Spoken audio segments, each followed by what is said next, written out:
Multiply एक बहुत ही आसान फंक्शन है जिसे हर कोई आसानी से यूज़ कर सकता है, लेकिन आज हम एक्सेल में मल्टीप्लाई फार्मूला के कुछ मैजिक समझेंगे।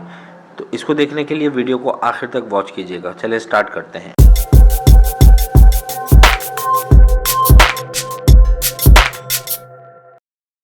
देखिए, नॉर्मली अगर हमें मल्टीप्लाई करना हो तो हम क्या करेंगे, इक्वल फर्स्ट वैल्यू सेलेक्ट की, multiply second value and inter.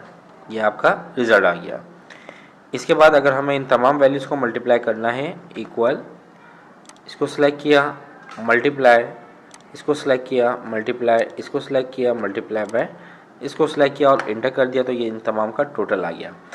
देखें, एक्सेल में हम एक तो नॉर्मली मल्टीप्लाई कर सकते हैं जो कि स्टेरिक का साइन हम यूज़ करते हैं, ठीक है, लेकिन आप ये मल्टीप्लाई का काम प्रोडक्ट फंक्शन से भी कर सकते हैं या प्रोडक्ट फार्मूले से भी कर सकते हैं। इसका जो मल्टीप्लाई है वो प्रोडक्ट फंक्शन से करेंगे। टाइप करेंगे equal product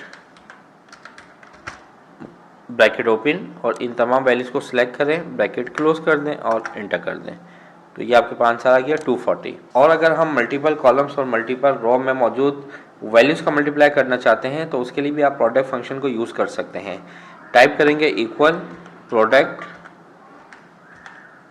bracket open, first range को सिलेक्ट किया हमने पहले, कॉमा, सेकंड रेंज को सिलेक्ट किया, कॉमा, और अगर कोई सिंगल वैल्यू भी है तो उसको भी आप सिलेक्ट कर लें, ब्रैकेट क्लोज एंड एंटर। तो ये देखें, ये इन सब का आपके पास मल्टीप्लाई आ गया। अगर मैं आपको मैनुअली करके दिखाऊं, equal multiply by multiply by multiply by, तो ये देख लें दोनों का रिजल्ट सेम है।